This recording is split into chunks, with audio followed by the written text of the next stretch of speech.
So next कुछ function हम लोग करने वाले हैं। उसके बाद एक बड़े चैप्टर को हम लोग टच करेंगे, उसका नाम है कंडीशनल फॉर्मेटिंग।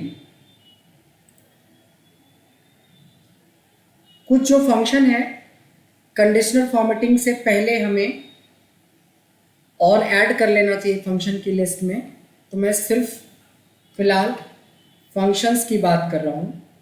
कुछ फंक्शंस हैं, जैसे काफ़ी यूजफुल फंक्शन है लेफ्ट, राइट, मिड, सर्च,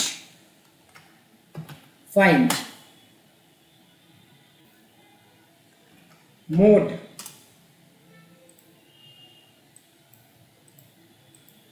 ठीक है।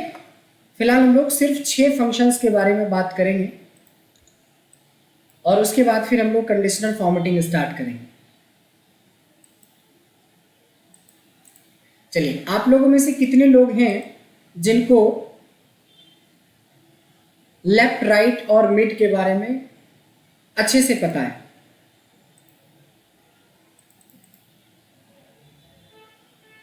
सागर के अलावा, सागर जी आपको आता है?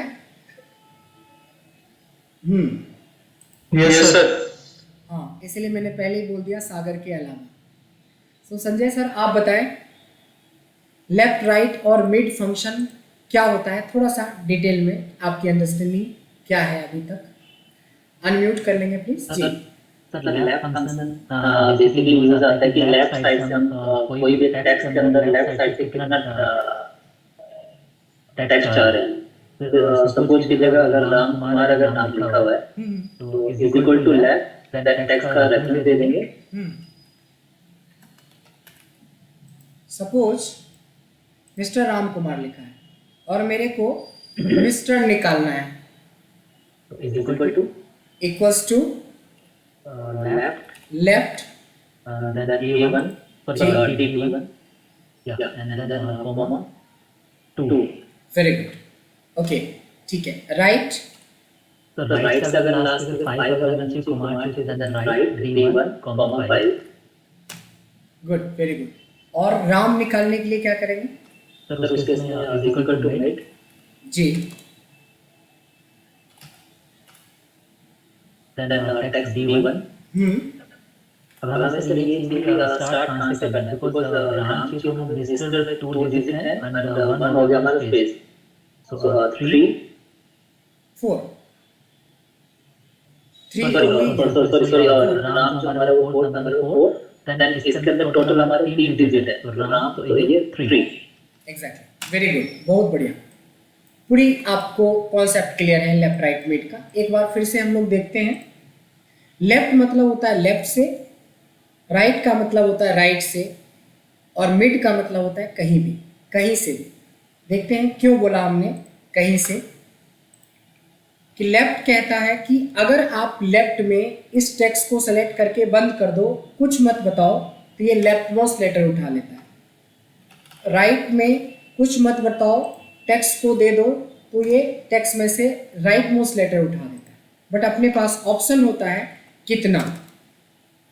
अगर आप लेफ्ट से 2 उठाना चाहते हो तो टेक्स्ट के बाद नंबर ऑफ कैरेक्टर डालना जरूरी होता है। तो इस तरीके से आपका मिस्टर आ जाएगा। और राइट से इसमें बताना पड़ेगा कि हमें कितने कैरेक्टर है, तो कुमार के लिए 5 कैरेक्टर है तो 5, तो लेफ्ट राइट तो हो गया। Now come to mid. Mid का मतलब होता है कहीं से।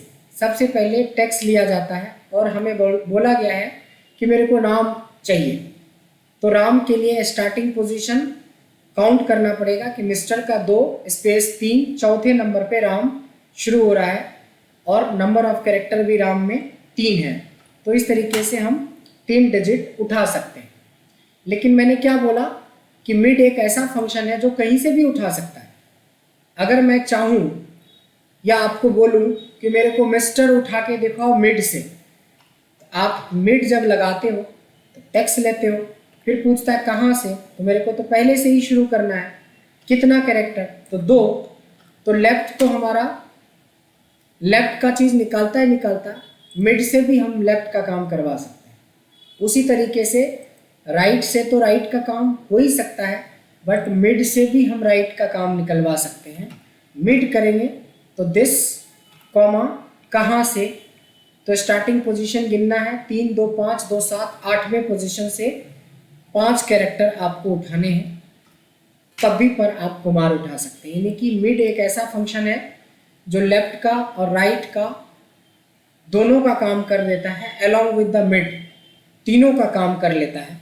तो मिड हमारे लिए एक बेहतरीन ऑप्शन है, इसको अच्छे से प्रैक्टिस कर लेना है।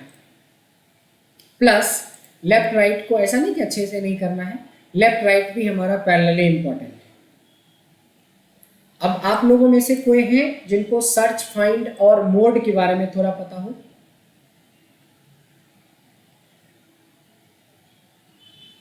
Search, find and mode, anyone?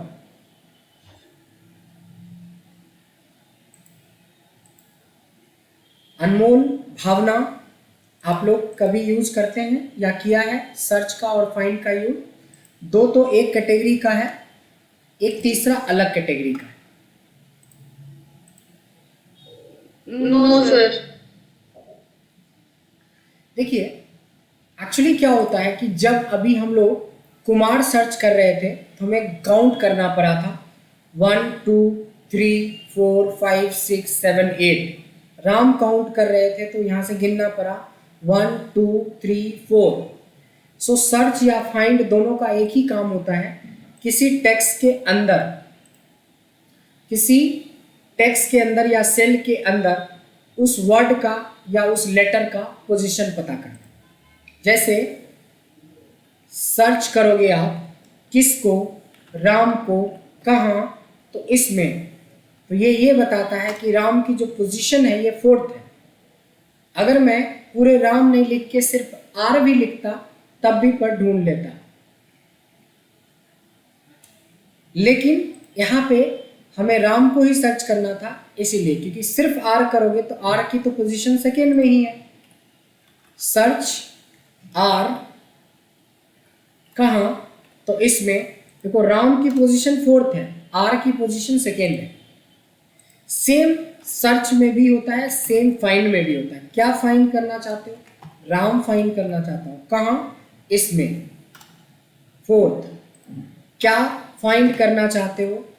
तो मैं आर फाइंड करना चाहता हूँ, कहाँ? तो इसमें। यानी सर्च और फाइंड में बेसिक कोई अंतर नहीं है, लेकिन एक अंतर है, इसलिए माइक्रोसॉफ्ट ने इसको 2 तरीके से बनाया है। सर्च जो है हमारा केस सेंसिटिव नहीं होता है, फाइंड केस सेंसिटिव फंक्शन है। मतलब सर्च में आप देखो नाम छोटा भी लिख दिए थे RAM, तब भी पर उसकी पोजीशन मिल गई। गलती से अगर आपने फाइंड में छोटा r डाल के राम ढूंढा तो सीधे एरर बताएगा। इसको बोलते हैं केस सेंसिटिव, यानी कि जैसे लिखे हो वैसे ही सर्च करना पड़ेगा, अदरवाइज वो एरर दे देगा। सेम अगर R स्मॉल में लिखो या कैपिटल में लिखो, दोनों पोजीशन में आपको मिल जाएगा। लेकिन अगर वो चीज़ें आप देखो कैपिटल में R करते हैं तो कैपिटल R 4th पोजीशन पे है और स्मॉल r 1st पोजीशन पे है। लेकिन अगर कोई ऐसा लेटर जो है स्मॉल में और ढूंढ रहे हो आप U कैपिटल करके ढूंढ रहे हो कुमार का, एरर आएगा सीधे। तो हमें ध्यान रहे कि सर्च और फाइंड करते समय हमें जो मिलता है उस कैरेक्टर की, उस लेटर की पोजीशन पता चलता है। क्लियर हो गया? अगर डबल अल्फाबेट होगा तो? हाँ, बहुत अच्छा क्वेश्चन। जैसे आप देखेंगे कि R भी इसमें 2 है, A भी इसमें 2 है, राम में भी A है और कुमार में भी A है, M भी 3 है, मिस्टर में भी, राम में भी और कुमार में भी M है। तो जब हम सर्च करते हैं या फाइंड करते हैं कोई चीज़ को, तो वो लेफ्ट मोस्ट यानी पहला ढूंढ के देता है। कोई चीज़ हमें दूसरा चाहिए तो पहले जब तक पहला नहीं फाइंड करेंगे तब तक आप दूसरा फाइंड नहीं कर सकते। फॉर एग्जाम्पल मैं थोड़ा आसान लेता हूँ कि 2 A है, एक राम में भी A है और कुमार में भी है, तो राम वाले A की पोजीशन पता करने के लिए मैं सर्च या फाइंड में से कोई भी यूज कर सकता हूँ। तो मैंने सर्च ही यूज कर लिया। क्या?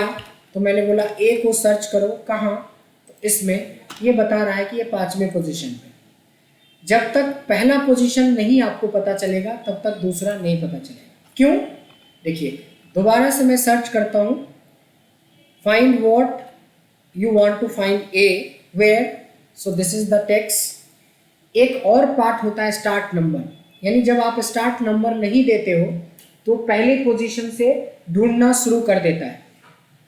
लेकिन अगर आप उसको पोजीशन दे देंगे कि नहीं तुम एक से मत ढूंढो, मैं तो 1 नंबर पोजीशन तो ढूंढ ही चुका हूं, 5वां पोजीशन है, उसके बाद से ढूंढो, यानी 6ठे नंबर से ढूंढो। तो ऐसा कर देने से ये आपके सेकेंड पोजीशन पता चल जाएगा। देखिए 1 2 3 4 5 6 7 8 9 10 11 11th नंबर पे ए है और एक 5th नंबर पे है। So this way we can find.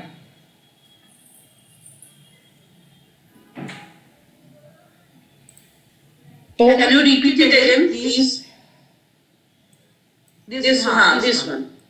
Suppose we have 2m, ठीक है, एक 3m है।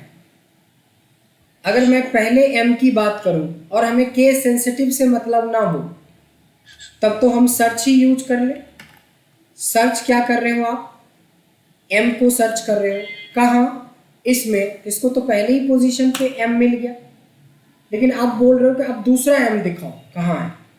तो हम फिर से सर्च लगाएंगे, फिर से m को सर्च कर रहे हैं, कहाँ? इसमें इंपॉर्टेंट हो जाता है कि कहाँ से ढूंढना शुरू करें।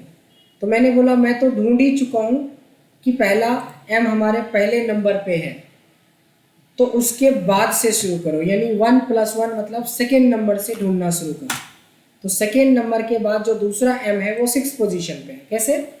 पहला तो m हो गया, उसके बाद 1 2 space 3 4 5 6, so this is the 6th। उसी तरीके से अगर तीसरा m पता करना हो तो हमें दूसरे m की जरूरत पड़ेगी। एक बार और लगा लेते हैं, सर्च क्या? तो m, कहाँ? तो इसमें। लेकिन इस बार मैं पूछ रहा हूं कब? मैंने बोला कि मैंने पहला पता कर लिया, दूसरा पता कर लिया, दूसरे के बाद से शुरू करो गिनना, यानी सेकेंड स्पेस +1, यानी 6 + 1 मतलब 7वें नंबर से ढूंढना शुरू करो, इसके बाद से शुरू करो ढूंढना। तो दिस इज 10th। आप चेक कर सकते हैं 1 2 3 4 5 6 7 8 9 10th is the m, third m। तो एक दूसरे पे डिपेंडेंट होता है जब हम किसी चीज को ढूंढते हैं उस तरीके से। आई होप क्लियर हो गया होगा। तो यहाँ पे लेफ्ट राइट मिड तीनों ही बहुत इंपॉर्टेंट फंक्शन है। सर्च और फाइंड भी बहुत इंपॉर्टेंट फंक्शन है। एक होता है मोड। मोड का मतलब होता है रिमाइंडर, जिसको हिंदी में शेष बोलते हैं। कि अगर ध्यान देंगे मोड में कि अगर किसी नंबर को मैंने 15 को डिवाइड किया 3 से, यानी कि मोड के अंदर 2 चीजें होती है, किस नंबर को किस चीज से डिवाइड करना है। तो मैंने बोला 15 को 3 से डिवाइड करो, जो शेष बचता है उसी को रिमाइंडर बोलते हैं, उसी को मोड बोलते हैं। एंटर करेंगे तो फिलहाल 5 बार में पूरा पूरा कट जाएगा तो वो 0 बचेगा। लेकिन अगर मैं 15 को 4 से डिवाइड करता हूं तो 4 3 जा 12, रिमेनिंग बच गया 3, so that is the answer. If you just divide 15 by 7, 15 को 7 से डिवाइड करेंगे तो you will get 1 as a remainder. वही है रिमाइंडर है जिसको बोलते हैं मोड। क्लियर हो गया मोड क्या होता है? क्योंकि ये क्लियर होना बहुत जरूरी है, क्योंकि ये जो फंक्शन अभी हमने बताया और जो फंक्शन मैंने कल डिस्कस किया था, कल मीन्स लास्ट सेशन में, so that is very very very important. So अब जो अगला चैप्टर है वो हमारा बहुत इंपॉर्टेंट होने जा रहा है। केयरफुली देखेंगे। आप लोगों में से कुछ लोगों ने यूज किया होगा, कुछ लोगों ने तो बिल्कुल नहीं किया होगा, और कुछ लोगों ने जो यूज किया होगा वो बहुत बेसिक लेवल पे किया होगा। आज हम उसके एडवांस लेवल की बात करने वाले हैं और उस टॉपिक का नाम है कंडीशनर फॉर्मेटिंग। आज हम लोग बात करने वाले हैं एक बहुत बेहतरीन टॉपिक है जिसका नाम है कंडीशनर फॉर्मेटिंग।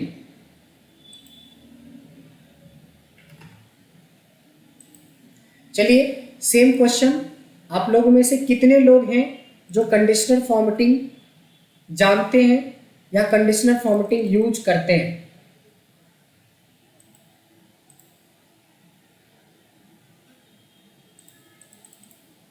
कोई हैंड रेज नहीं हुआ। सागर के अलावा संजय और कोई? सर कुछ यूज किया बट ऑब्वियसली बेसिक ही होगा, जब भी होगा तो बेसिक ही होगा, लेकिन बेसिक के साथ साथ हम लोग एडवांस एनालिसिस सीखेंगे कि कंडीशनल फॉर्मेटिंग को हम कहाँ कहाँ पे यूज करेंगे और कैसे कैसे यूज कर सकते हैं, कैसे हम अपने डेटा को ज़्यादा से ज़्यादा रिप्रेजेंटेबल बना सकते हैं। सो सागर, आपको बताना कि what is conditional formatting. Sir conditional formatting जैसे हमें किसी भी चीज का काउंट करना है तो हमारे पास बहुत सारी चीजें हैं, जैसे एप्पल है, एप्पल का कितना काउंट है, देन हमारे पास लावा है, लावा का कितना काउंट है, तो हम उससे काउंट टिप्स से लगाकर उसको ऐड कर सकते हैं कि टोटल हमारे पास कितना काउंट है उसका। ये है सर। ये तो काउंट इफ के बारे में बता दिया, फिर कंडीशनल फॉर्मेटिंग का क्या रोल है? कंडीशन तो उसी में लगती है कि काउंट टिप के बाद अगर नहीं, आपने स्टार्ट सही किया, एंड सही नहीं किया।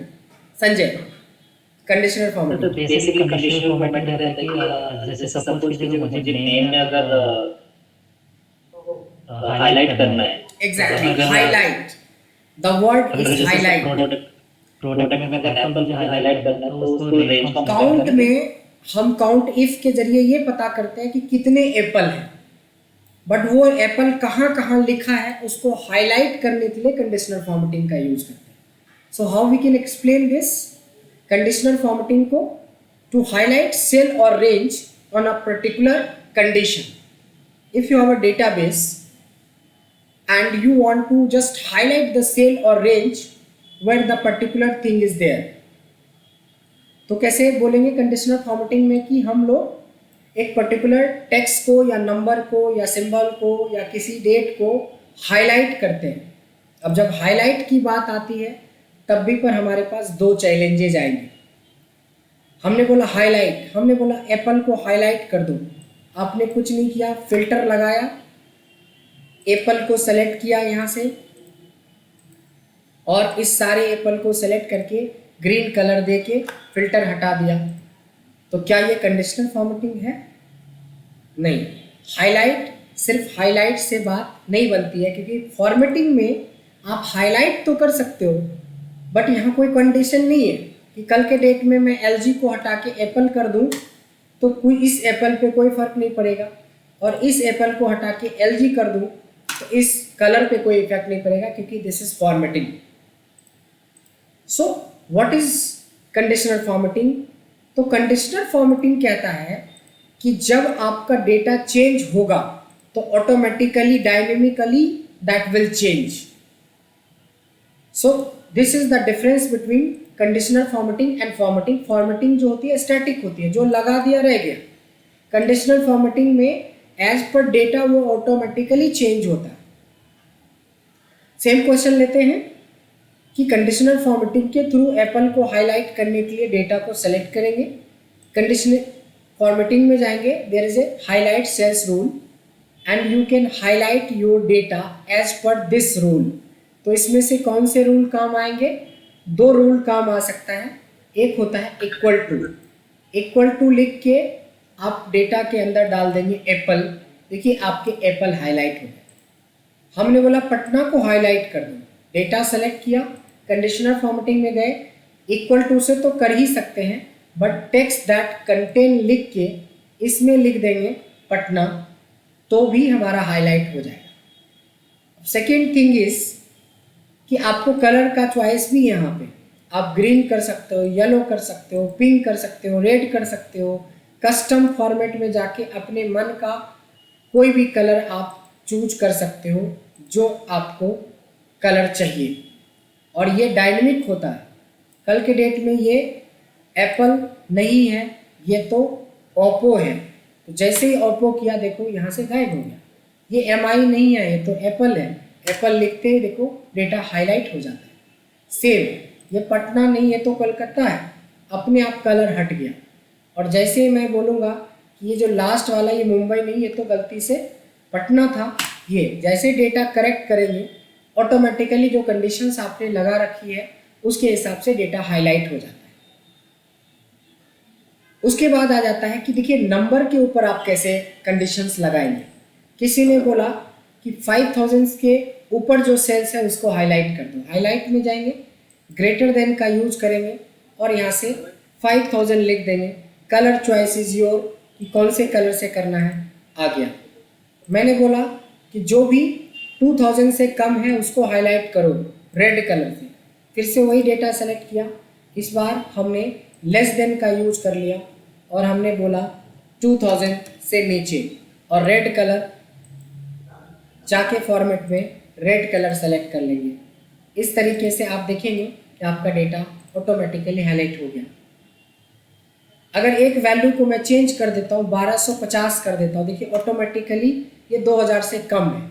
एक डेटा को मैं 5000 से ज़्यादा कर देता हूँ, ऑटोमेटिकली देखेंगे कि ये ग्रीन हो जाता है। So this is called conditional formatting. तो ध्यान देंगे आप, कंडीशनल फॉर्मेटिंग का जो बेसिक रूल होता है उसमें, एक बार म्यूट कर लेंगे प्लीज। हाँ, एक होता है ग्रेटर देन, एक होता है लेस देन, यानी इतना से ज़्यादा इतना से कम, एक होता है इतने से इतने के बीच में, एक होता है इक्वल टू, एक होता है टेक्स्ट दैट कंटेन, एक होता है डेट अकरिंग, एक होता है डुप्लीकेट। फिर हम सबको क्लियर करना चाहते हैं। सो कंडीशनल फॉर्मेटिंग में एक ऑप्शन होता है क्लियर रूल, यहाँ से एंटायर सीट कर देंगे, ऑटोमेटिकली सारा क्लियर हो जाएगा। लेकिन मान लो कि इसमें से सिर्फ हमें नंबर वाले को क्लियर करना है, तो सिर्फ नंबर वाले सेल को या सेल्स वाले रेंज को सेलेक्ट करेंगे। और कंडीशनल फॉर्मेटिंग में क्लियर के अंदर एक रूल होता है सेलेक्टेड सेल, तो सिर्फ सेलेक्टेड एरिया से जाता है। सपोज आपको बिटवीन का यूज देखना है, कंडीशनल फॉर्मेटिंग में जाएंगे, यहाँ पे बिटवीन का यूज कर लेंगे और यहाँ पे दो वैल्यू आएगा। तो मान लो हमें 4000 से 6000 को हाईलाइट करना है, तो 4 से 6 जो लिखा हमने और जो कलर आप चूज करेंगे उसी कलर से ये हाईलाइटेड हो जाता है। तो कंडीशनल फॉर्मेटिंग को हम लोग ये बोल सकते हैं कि by using conditional formatting we can highlight the cells और range as per requirement. So now this is more clear कि ग्रेटर देन का यूज नंबर पे होता है, लेस देन का यूज नंबर पे होता है, बिटवीन का यूज नंबर पे होता है, इक्वल टू का यूज टेक्स्ट और नंबर दोनों पे हो सकता है, टेक्स्ट दैट कंटेन का भी यूज नंबर और टेक्स्ट दोनों पे यूज हो सकता है। एक स्पेशल दिया है आपको डेट अकरिंग। कभी आपके कॉलम में कोई डेट हो और आपको कुछ हाईलाइट करना है, चेक करते हैं कि डेट में क्या क्या ऑप्शन है। बोला आज यस्टरडे, कल की डेट को हाईलाइट कर दो, कर दिया 14 दिन। मैंने बोला आज को कर दो, मैंने बोला आने वाले कल की कर दो। आप देख सकते हैं कि डेटा अगर अवेलेबल है, मैंने बोला दिस लास्ट मंथ की कर दो, लास्ट मंथ की कोई एंट्री नहीं है। मैंने बोला इस मंथ की कर दो, इस मंथ की 3 एंट्री है। नेक्स्ट मंथ की कर दो, 1 है 9 दिसंबर। तो that is based on date की, जैसे जरूरत पड़ेगी डेट के हिसाब से, उस हिसाब से आप हाईलाइट कर सकते हो। यहां तक समझ में आया? कंडीशनल फॉर्मेटिंग में हाईलाइट सेल्स रूल के अंदर greater than, less than, between, equal to, text that contain and date, last is duplicate value. मैंने बोला कोई ऐसा नाम है जो इसमें डुप्लीकेट है, सेलेक्ट किया, कंडीशनल फॉर्मेटिंग के रूल में जाके, सॉरी हाइलाइट्स में जाके डुप्लीकेट कर दिया। इसमें से सिर्फ एक ही नाम है जो बार बार आया है, वो है ब्रजेश। अदरवाइज कोई भी नाम देखिए रिपीट नहीं हुई। किसी नाम को अगर आप रिपीट करवा लेते हो, जैसे एलिना को रिपीट करवा लिया, तो देख सकते हैं कि एलिना भी अब डुप्लीकेट के केस में हाईलाइट हो चुका है। So with the help of conditional formatting we can highlight the data as per requirement. तो ये जो अभी आप सीखा आपने, सो that is very very very basic kind of. इतना तो कंडीशनल फॉर्मेटिंग में बहुत सारे लोग जानते हैं कि इसको कंडीशनल फॉर्मेटिंग कहते हैं, लेकिन बिफोर प्रोसीडिंग नेक्स्ट लेवल, इतना तो पता है ना कि कंडीशनल फॉर्मेटिंग बहुत आसान लगा अभी तक। Sanyukta ma'am, is it clear conditional formatting? Yes. तो ये लेवल तो आपको चाहिए ही चाहिए, बेशक आप एचआर में हैं, सेल्स में हैं, डायरेक्टर हैं, असिस्टेंट मैनेजर हैं, एमआईएस में हैं, फिनांस में हैं, इतना तो कंडीशनल फॉर्मेटिंग आपको आनी ही चाहिए। अपार्ट फ्रॉम दिस, अब थोड़ा एक नेक्स्ट लेवल की कंडीशंस के बारे में हम लोग सोचते हैं कि सपोज आपने 10 लोगों का रिपोर्ट बनाया है और बॉस ने बोला है कि इस रिपोर्ट में से आप 5 लोगों का डेटा हाईलाइट करो जो टॉप पे है। सिंपल है, सेलेक्ट करेंगे। कंडीशनल फॉर्मेटिंग में टॉप बॉटम रूल के अंदर देखो टॉप 10 आइटम का ऑप्शन है, ये 10 को हाईलाइट कर रहा है, आपको तो 5 ही चाहिए। Just simply you have to click 5 and then you have to select your color, so this is the top most value. The same way I want bottom 3, इस बार बॉटम की बात हो रही है, टॉप बॉटम रूल में bottom 10 में जाएंगे और मैं सिर्फ 3 की बात कर रहा हूँ और इसके लिए कलर मैं प्योर रेड यूज करना चाहता हूँ, तो मैंने कस्टम में जाके प्योर रेड कलर ले लिया।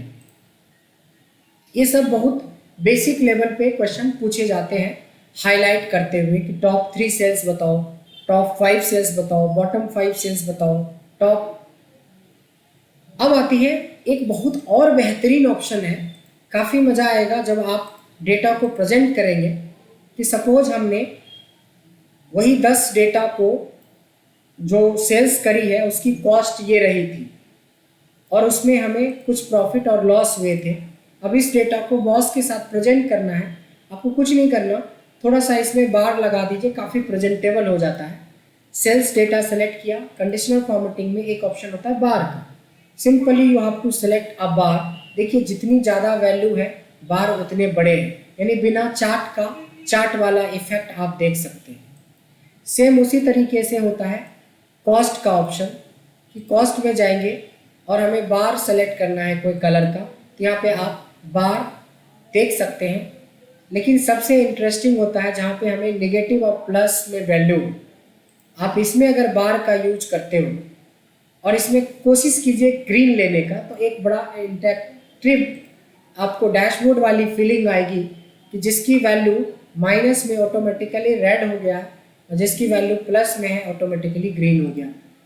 तो इस तरीके से मिडिल लेवल पे अगर आप कोई रिपोर्टिंग बनाते हो तो रिपोर्ट में जो बनाना था बना दिया, पर थोड़ा सा बार अगर आप यूज कर लेते हैं तो ये काफ़ी अट्रैक्टिव और अच्छा दिखता है। तो इस तरीके से बार का यूज कर सकते हैं आप। और आइए थोड़ा और आगे चलते हैं। अगर आपका डेटा मान लो सेलेक्ट कर लीजिए और कंडीशनल फॉर्मेटिंग में जाएंगे, there is a colour scale, यहाँ से कोई भी कलर स्केल आप ले सकते हो। अभी आपको एग्जैक्टली नहीं पता चलेगा कि किस सेल के अंदर क्या कलर है, कहीं डार्क है कहीं लाइट है, बट गौर से ध्यान से देखोगे जितना कम वैल्यू है उतना ग्रीन है, जितना हाई वैल्यू है उतना येलोइश है। जैसे इस डेटा पे देखेंगे कि मैंने 2 कलर इफेक्ट डाले हैं, अगर ये डेटा अरेंज है तब आपको काफ़ी खूबसूरत देखने को मिलेगा टॉप टू बॉटम का नज़ारा। तो इस तरह से कलर स्केल वगैरह का भी यूज कर सकते हैं आप। अब आता है कलर स्केल के बाद एक आता है जो शायद आपने कभी देखा या यूज किया होगा, वो भी हमारा इंटरमीडिएट लेवल में ही आता है, उसको हम लोग बोलते हैं आइकन सेट। कि मान लो कि कंडीशनल फॉर्मेटिंग मैंने सारा हटा दिया। देखिए आइकन सेट का यूज कैसे होता है, सेलेक्ट करेंगे कंडीशनल फॉर्मेटिंग में आइकन सेट्स है, इसमें से कोई भी आइकन ले लो तो हर आइकन कुछ बता रहा है, बता ये रहा है कि अच्छी सेल जो हुई है उसमें उसने आइकन ग्रीन लगाया है, जो एवरेज सेल हुई है उसमें येलो लगाया है, जो पुअर सेल है उसमें डाउन लगाया है। फिर से एक बार चेक कर लीजिए, आइकन्स बहुत है, कोई भी आइकन यूज कर सकते हैं। मैंने यूज कर लिया ये वाला। आप देख सकते हैं कि जो सबसे हाईएस्ट वाली वैल्यू है उसको ग्रीन, मीडियम वाले को येलो और बाकी को रेड। तो आपके पास चॉइस होता है यहाँ पे कि आप कितने आइकन यूज करेंगे। अगर 3 आइकन यूज करते हो तो 3 भाग में बांट देता है डेटा को, 5 करते हो तो 5 भाग में बांट देता है, 4 करोगे तो 4 भाग में बांट देता है। कैसे? देखिए, आइकन चेंज करेंगे तो पता चलेगा। देखिए, अभी तक हमने 3-3 वाले एग्जाम्पल लिए। मान लो मेरे को 4 वाला एग्जाम्पल लेना है। ये देखिए, मैं 4 वाला एग्जाम्पल ले रहा हूँ, जिसकी वैल्यू बहुत अच्छी है। उसका देखेंगे नेटवर्क बहुत क्लियर दिख रहा है, चारों टावर क्लियर है। देखिए, ये देखिए, ये देखिए, ये देखिए, ये देखिए, जिसका उससे कम है उसमें 3 टावर दिख रहा है। ये 3 टावर, कुछ ऐसा भी है जो 2 टावर वाला है, कुछ ऐसा भी है जो 1 टावर वाला है। तो इसको 4 भाग में बांटा, 3 भाग में बांटेगा तो 3:3:3 का रेशियो लेता है। 4 भाग में बांटेगा तो 2.5:2.5:2.5:2.5 ऑटोमेटिकली। इसी तरह से 5 में बांटेगा तो 2:2:2 के रेशियो से बांटेगा। So this is the simplest way to present your data in very good presentable form. तो यहाँ पे आइकन्स वगैरह का यूज आप कर सकते हो, बटन्स वगैरह का यूज कर सकते हो और काफ़ी अट्रैक्टिव तरीके से अपने डेटा को प्रेजेंट कर सकते हो। नाउ क्वेश्चन इज कि जो अब मैं बात करने वाला हूँ वो थोड़ा एडवांस है, थोड़ा सा एडवांस है। अब थोड़ा सा एडवांस नहीं है, ये बहुत ज़्यादा एडवांस है। मतलब इसका सवाल का जवाब जिनके पास बहुत अच्छी नॉलेज होगी कंडीशनल फॉर्मेटिंग की वही दे पाएंगे, अदरवाइज सीखने के लिए यहाँ पे बहुत अच्छा है। कैसे? आइए थोड़ा शुरू करके देखते हैं कैसे। इसको शुरू करने से पहले आप थोड़ा सा इस क्वेश्चन को पढ़िए कि ये क्या कह रहा है। संजय जी, आप पढ़ के बताएं कि क्वेश्चन कह क्या रहा है।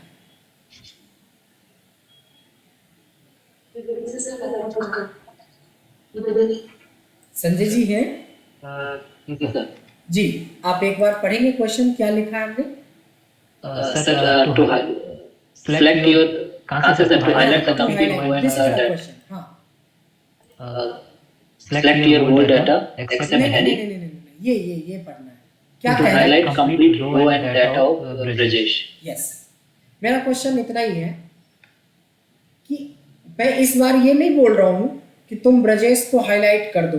ये तो बहुत आसान क्वेश्चन था कि कंडीशनल फॉर्मेटिंग में जाते और इक्वल टू ब्रजेश कर देते और ब्रजेश हाईलाइट हो जाता,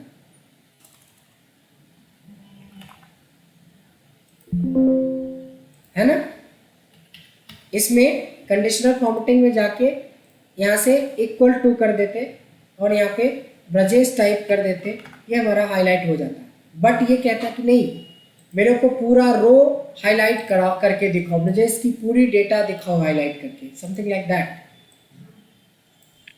जब भी कभी होल डेटा या होल रो की बात हो तो ध्यान रहे आपको हर बार ये कंडीशन फॉलो करने पड़ेंगे, हर बार। और यहां आके आपको अपनी लॉजिक लगानी पड़ेगी। जैसे मैंने बोला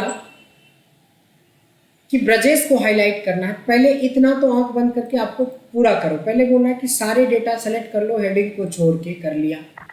बोला होम टैब में जाओ, हम होम टैब में हैं। बोला कंडीशनल फॉर्मेटिंग में जाओ, चले गए।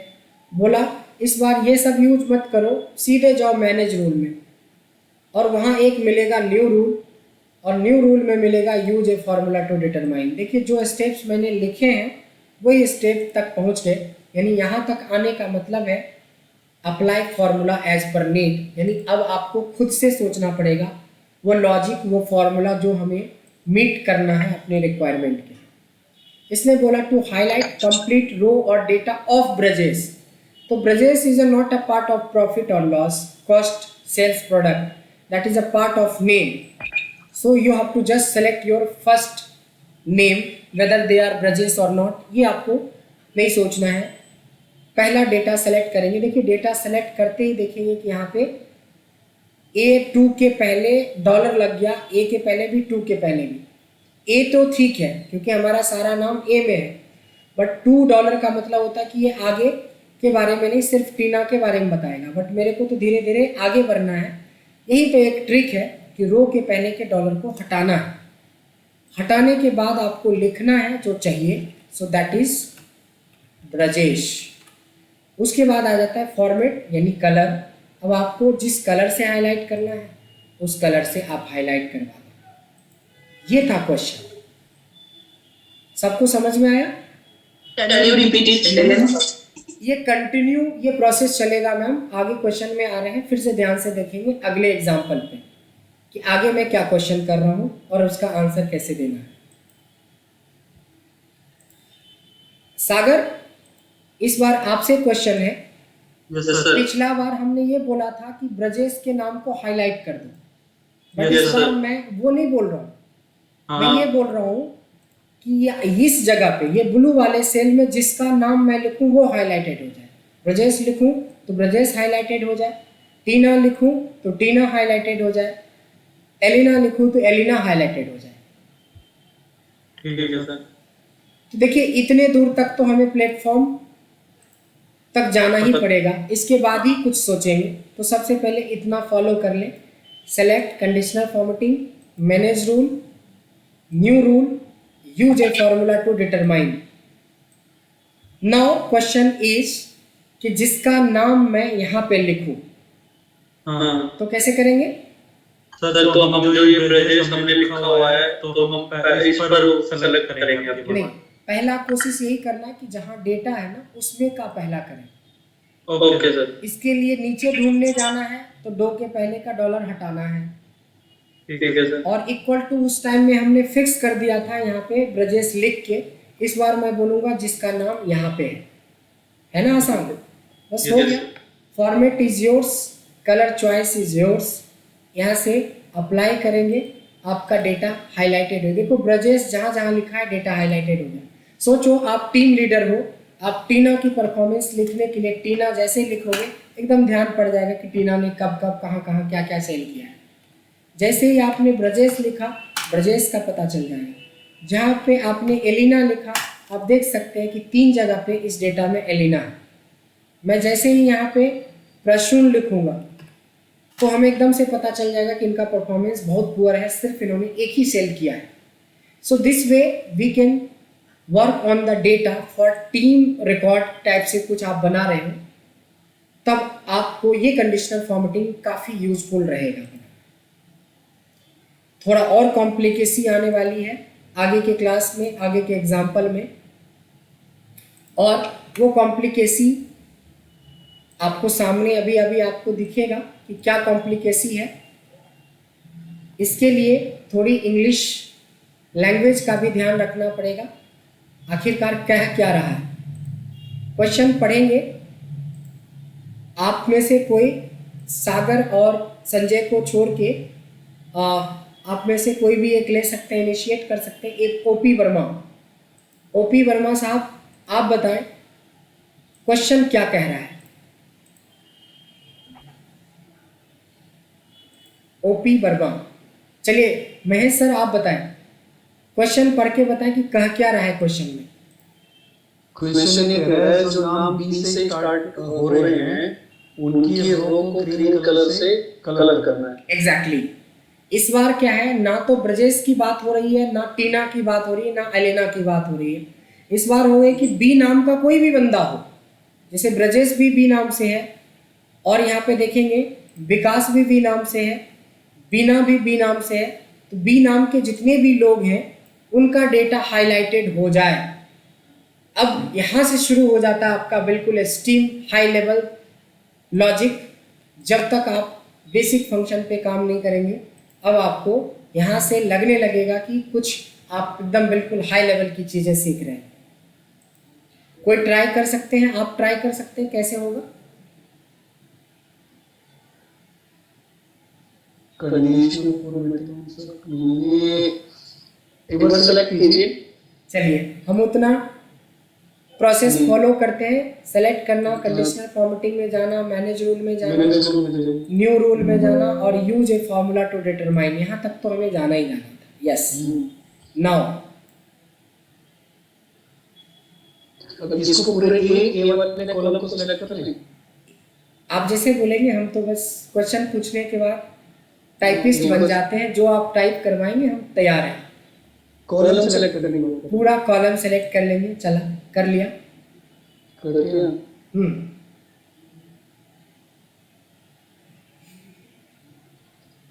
नहीं समझ में आ रहा। चलिए कोई बात नहीं। मैं संजय जी के अलावा, संजय और सागर के अलावा और भी लोग ट्राई करेंगे, ताकि मैं चाहता हूँ कि सबका दिमाग एटलीस्ट चले। अभिषेक जी आप ट्राई करेंगे? अभिषेक जी,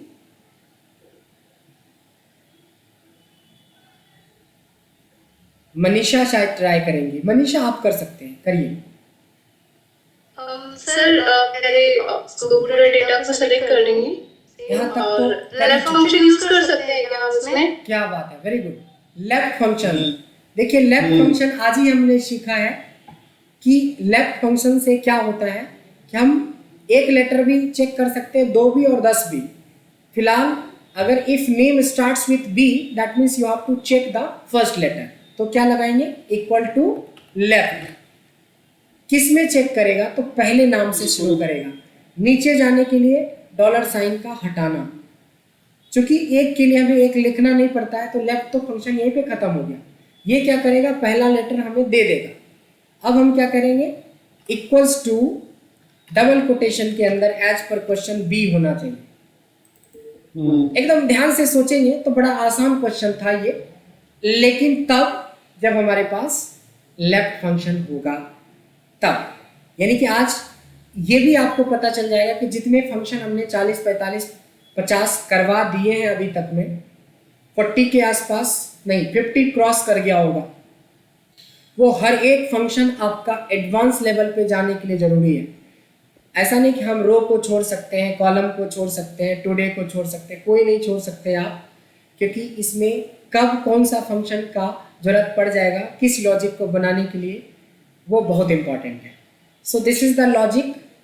ये फंक्शन बना आपका, और यहाँ से फॉर्मेट ले लेते हैं, कलर चॉइस ले लेते हैं और अप्लाई कर देते हैं। अगर आप सीखना चाहते हैं खुद से तो अपने आप जी ग्रीन कलर का क्वेश्चन है। अरे कोई ना, ग्रीन ले लीजिए। कर लेते हैं, ग्रीन कर लेते हैं। दैट इज वेरी आपको तो फॉर्मूला पता लगेगा। हाँ, कलर नहीं, दैट इज गुड। ग्रीन कह रहा था, हम ब्लू क्यों करें?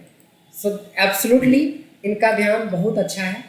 सो हम इसको वापस ग्रीन कर लेते हैं और अप्लाई कर लेते हैं।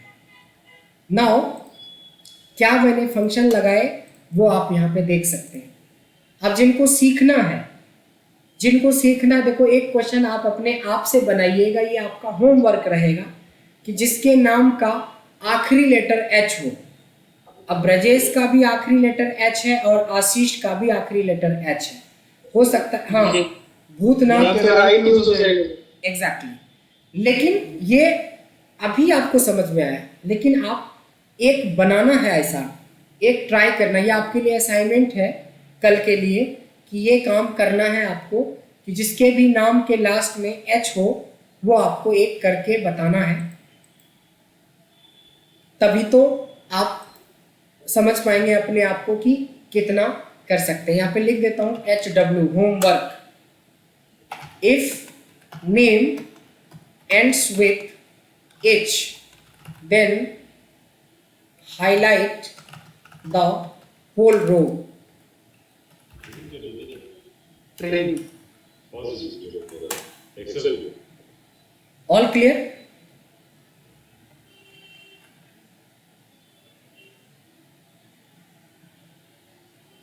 All clear?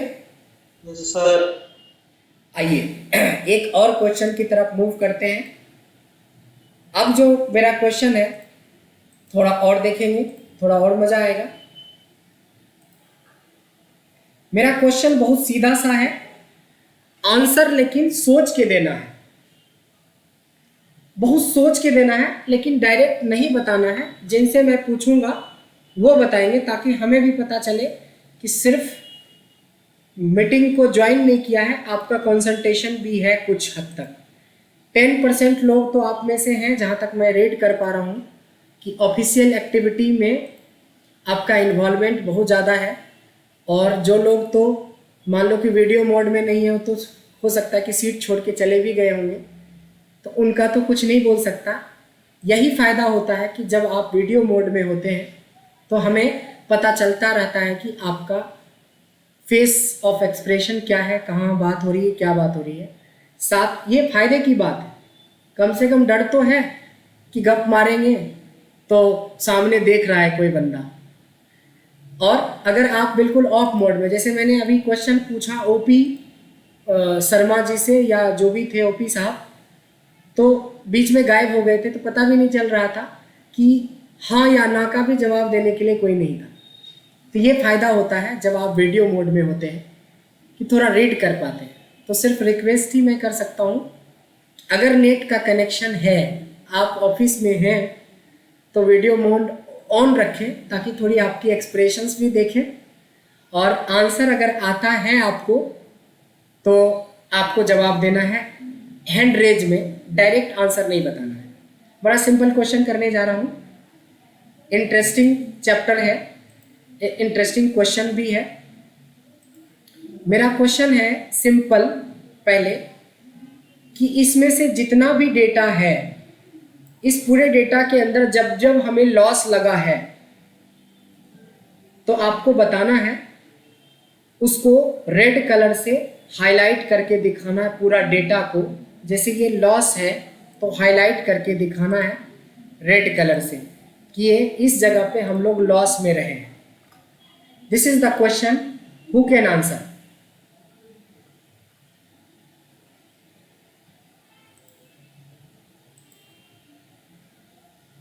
आशीष सर, आप ट्राई करेंगे?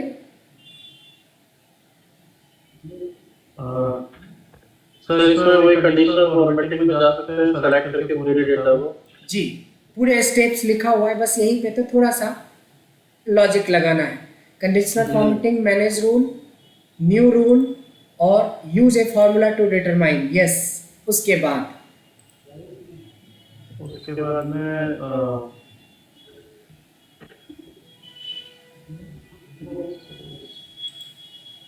बहुत आसान है क्वेश्चन, ट्राई।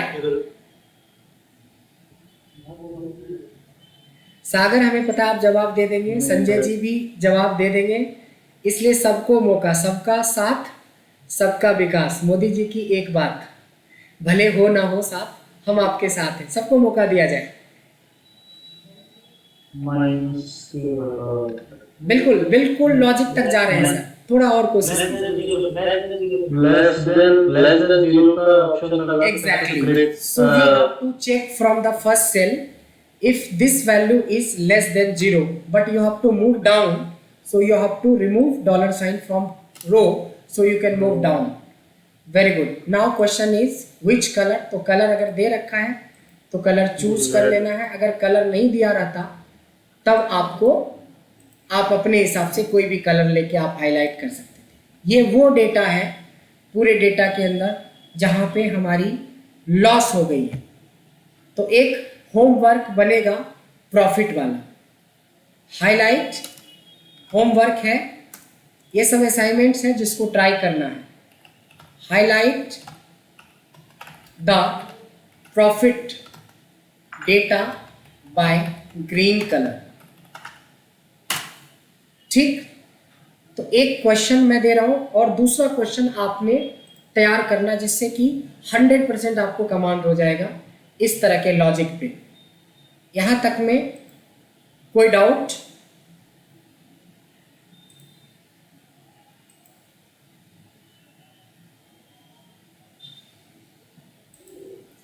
एक क्वेश्चन है आपके सामने और देखते हैं इस बार किसकी बारी आती है? क्वेश्चन है, अगर किसी के नाम में, ध्यान देंगे, अगर किसी के नाम में if name contain I anywhere, then highlight the whole data और रो। मतलब अगर किसी के नाम में आई हो, जैसे एलिना में आई है, ऐश्वर्या में आई है, अंकिता में आई है, मीना में आई है, टीना में आई है, जिसके भी नाम के आगे पीछे बीच में कहीं पे भी आई हो, जैसे इंदु के नाम के पहले ही लेटर में आई है, एलिना के बीच में है, और कोई ऐसा भी हो सकता है जिसके नाम के लास्ट में आई हो, जैसे पिंकी, इसके तो बीच में और लास्ट में भी आई है। सो माय क्वेश्चन इज कि अगर नाम में कहीं पे भी आई हो, चाहे आगे हो, पीछे हो, बीच में हो, कहीं पे भी हो, आपको हाईलाइट करना है। संजय जी, इस बार ओपन क्वेश्चन है, this is not a specific. Select करेंगे सर डाटा को, बेसिकली सर इसके अंदर फाइंड या सर्च का हम यूज कर लेंगे। क्या बात है, कमाल, बहुत अच्छा, वेरी गुड। बट फाइंड का यूज नहीं करेंगे, सर्च का यूज करेंगे। अगर फाइंड करेंगे तो केस सेंसिटिव है, या तो वो स्मॉल को फाइंड करेगा या तो कैपिटल को, दोनों को नहीं करेगा। यहाँ पे कुछ ऐसा बोला नहीं गया है, सिर्फ बोला है आई कहीं पे भी, इसीलिए हमें सर्च का यूज करना है। सो क्वेश्चन है, पहले ये बता दूं? ठीक, पहले ये बता देता हूं। So the same question equals to we have to search क्या आई, क्योंकि सर्च लगाएंगे तो कैपिटल स्मॉल कुछ भी लिख सकते हैं। ढूंढेगा यहाँ पे, इसको नीचे जाना है बस।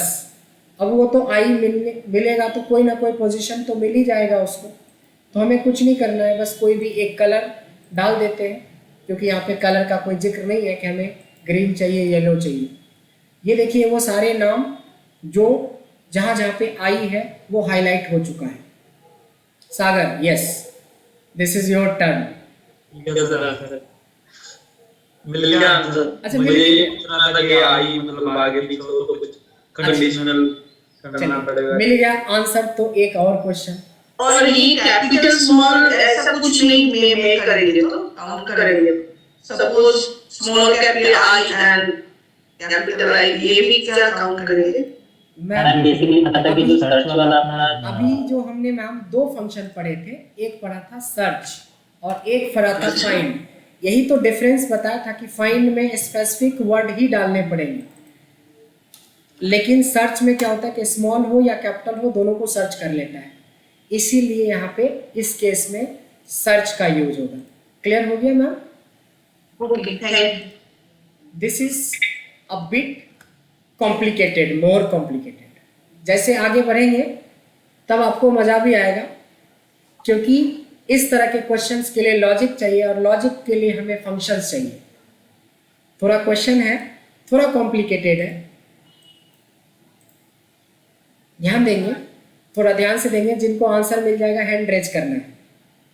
यहाँ पे जो डेटा है हमारा सेल्स वाला डेटा, अगर वो ऑड हो, सेल्स वाला डेटा अगर ऑड होता है तो ग्रीन से हाईलाइट करना है, इवन वाले को छोड़ देना है, जैसे है वैसे ही रहने दीजिए। यानी हर इसमें जितने भी ऑड वाले नंबर्स हैं, ऑड वाले सेल्स हुई है, उन सबको हाईलाइट करना है। कौन बता सकता है? क्या बात है, एक सागर। और आपके कॉम्पिटिनेंट कोई अगर होंगे तब पहले उनसे पूछेंगे, फिर आप तक आएंगे। क्या बात है, दो। और ये ट्रेनिंग कोई कौन बनेगा करोड़पति से कम नहीं है। अगर आप इंटरेस्ट के साथ पढ़ेंगे तो बहुत मज़ा आएगा और बहुत सारी चीज़ें सीखने के लिए भी मिलेगा। दैट मीन्स हमारे पास दो ही कॉम्पिटिटर हैं। चलिए सागर, आपने पहले हाथ उठाया तो चलो आपसे ही पूछ लेता हूँ। सर वही सेम जो हमें करना है, कंडीशनल फॉर्मेटिंग में जाना यहाँ है। तक तो हमें, यानी कि कोई चाहे आप राजधानी पकड़ो, डीएमयू पकड़ो या गरीब रथ पकड़ो, रेलवे स्टेशन तक तो जाना है। रेलवे स्टेशन तक तो पहुंच गए। इसके बाद सर इज ऑड। क्या बात है, super, very good. Is odd. अब बताइए कि इज ऑड कितना आसान लग रहा था जब मैंने पढ़ाया था। आज मैक्सिमम लोगों के दिमाग में नहीं आ रहा है, क्योंकि कहीं ना कहीं उस फंक्शन को थोड़ा कम सोच पा रहे हैं। सोचिए, रिकॉल कीजिए पीछे वाले फंक्शंस को।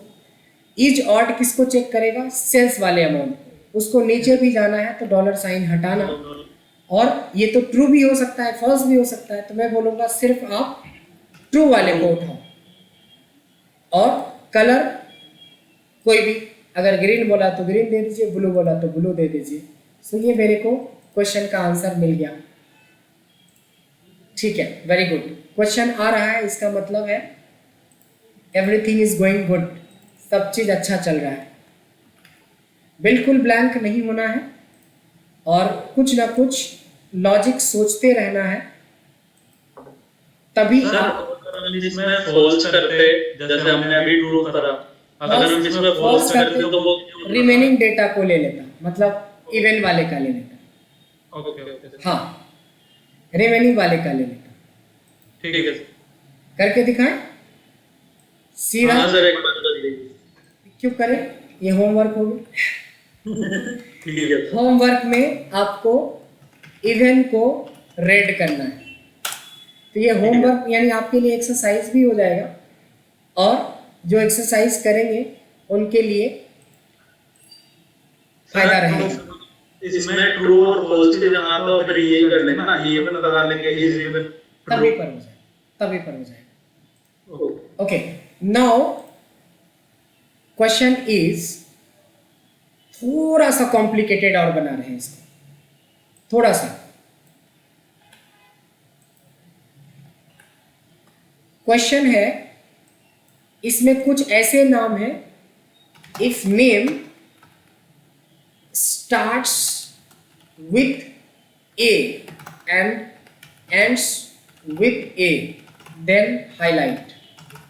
कुछ ऐसे ही नाम को हाईलाइट करना है जिसका नाम शुरू भी ए से हो रहा हो और खत्म भी ए से हो रहा हो। एग्जाम्पल के लिए ऐश्वर्या, एलिना, और कोई है? चलो दो नाम तो हमें दिखा, और कोई होगा तो अपने आप ढूंढ लेगा।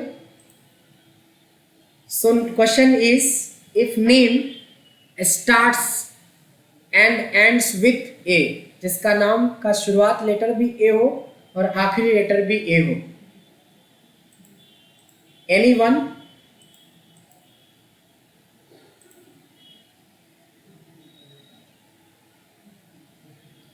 बहुत इजी है, मैं इसका ट्रिक बता देता हूं ताकि आगे। अच्छा सागर बताएंगे, बताइए।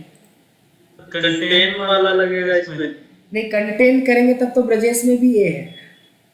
सर इसके अंदर इज इट पॉसिबल कि लेफ्ट एंड एक तो राइट हो गया? एग्जैक्टली, लेफ्ट भी लगेगा और राइट भी लगेगा, और जब एक से ज्यादा लगेगा तो जोड़ने के लिए एक फंक्शन होता है एंड। थोड़ा ट्रिक देख लेंगे ताकि आगे वाला फंक्शन कोई बनाएंगे तो आपको समझ में आ जाएगा। क्वेश्चन है कि पूरा स्टेप्स हम लोग फॉलो कर लें प्लेटफॉर्म तक पहुंचने के लिए। पहला लेफ्ट लगा और मैंने इसको चेक करवाया और नीचे की तरफ जाते हुए चेक करवाया, should be A, comma same right वाला फंक्शन लगाया, दिस नीचे जाते हुए शुड बी अगेन ए। जब हम एक से ज्यादा फंक्शन को जोड़ते हैं तो शुरू में ए लगा देंगे। ये धीरे धीरे जब हम लॉजिकल पढ़ेंगे ना, इफ पढ़ेंगे, तो और ये कॉन्सेप्ट क्लियर हो जाएगा। बट अभी मैं ट्रिकी कॉन्सेप्ट बता रहा हूँ कि जितने भी फंक्शन को जोड़ना है कॉमा कॉमा लगा दो और शुरू में ए लगा दो, एंड लगा दो। हम लेफ्ट से पहले इक्वल्स के बाद एंड लगा देंगे, एंड मतलब जोड़ दो, एंड और एंड खत्म क्लोज कर देंगे, यानी एंड के अंदर चल रहा है ये दोनों फंक्शन, बस हो गया। यानी बहुत बेसिक जो फंक्शन है हमारा, उन सारे फंक्शंस को ही हम लोग अप्लाई करेंगे यहाँ पे और हमें रिजल्ट मिलता चला जाएगा। सर यहाँ पे इफ फंक्शन भी यूज हो सकता है क्या? कि अभी पढ़ाया तो नहीं। जब इफ का बारी आएगा तो डेफिनेटली उससे रिलेटेड बहुत ऐसे क्वेश्चंस आपके सामने रहेगा। अभी इफ के बारे में नहीं सोचते हैं, नहीं तो कंफ्यूजन होगा। हम लोग इफ तो कहीं पे भी यूज हो सकता है, लेकिन अभी इफ नहीं पढ़े हैं, कॉन्सेप्ट आधा अधूरा होगा, थोड़ा बहुत होगा। तो जब आप पूरी तरीके से पढ़ लेंगे तब आपको समझना है कि कब लगा सकते हैं और कहाँ लगा सकते हैं। क्लियर हो गया? चलिए, एक ऐसा ही क्वेश्चन है, बट ये आराम से आप बना सकते हैं, ऐसा मेरा पूरा विश्वास है। इस बार चेहरे नए होंगे, क्वेश्चन भी नया होगा। क्वेश्चन है, जिसकी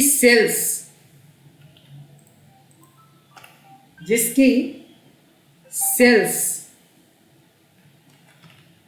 जो हो ग्रेटर देन 5000 हो एंड कॉस्ट भी ग्रेटर देन 5000 हो, तभी आप हाईलाइट करो। मतलब ये भी 5000 से ज़्यादा होना चाहिए और ये भी 5000 से ज़्यादा होना चाहिए। जैसे सेल्स तो है 9000 का, लेकिन कॉस्ट 2000 कुछ का है, ऐसा नहीं, जिसके दोनों कंडीशन मैच करें। ऐसे डेटा को आपको हाईलाइट करना है। Who will try? बहुत इजी क्वेश्चन है। मैं चाहता हूँ कुछ नया नाम आए सागर और संजय जी को छोड़ के। Sagar, Sanjay, even Manisha is very good. Sagar, Sanjay और मनीषा को छोड़ के कोई और नाम है जो ट्राई कर सकते हैं? सर ये महेश जी छोटे है। महेश जी किधर हैं हमारे साहब? महेश सर आइए लाइन पे, सामने आइए, हॉट सीट पे अपना चेहरा दिखाइए और सॉल्व करें प्रॉब्लम को। क्या कर देंगे जी? अब बोल दिया तो कर देते हैं। हाँ, कीजिए सर, सेलेक्ट कीजिए। अच्छा, इतना दूर तक तो हमने अपना काम कर ही लेना है। ट्राई करते हैं, यहाँ तक तो पहुंच ही गए। Exactly, yes.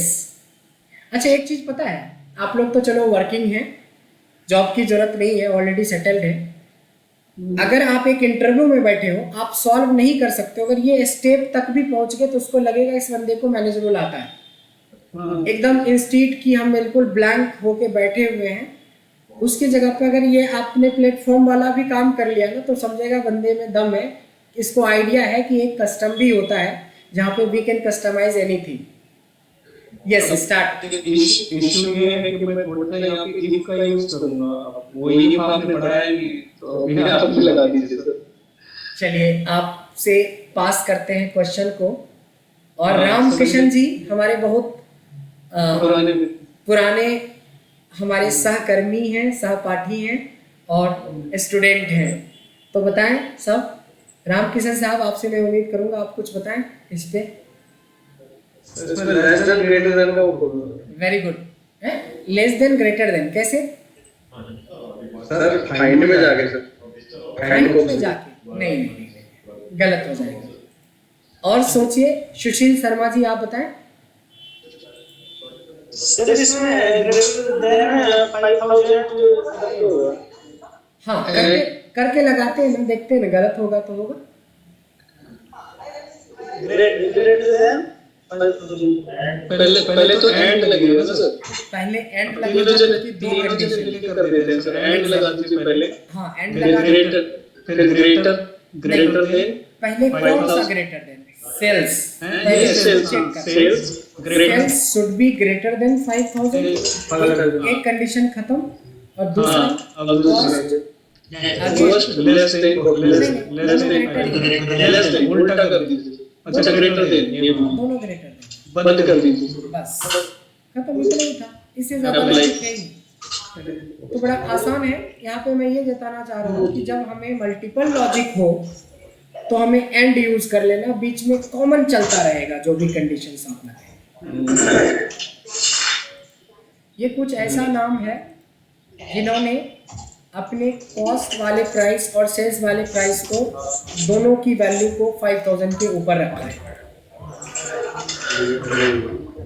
मेरा भाई कर दिया आपने। हाँ हाँ आपने कहा था तो करनी पड़ेगी। कुछ आवाज आ रही है, म्यूट कर लीजिए अगर आंसर हो गया है तो आगे का। रामकिशन जी म्यूट कर लो। म्यूट कर लीजिए सर आप लोग जिनका क्वेश्चन आंसर सेशन हो गया।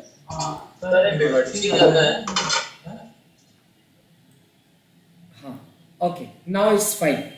सो ये देखा, इसको बोलते हैं कि इसमें अनलिमिटेड लॉजिक बना सकते हो। आपके पास जितने फॉर्मूले हैं और जितने फंक्शंस हैं सब के सब आप मर्ज कर सकते हो, कई लॉजिक आप बना सकते हो, इसकी कोई लिमिट नहीं है।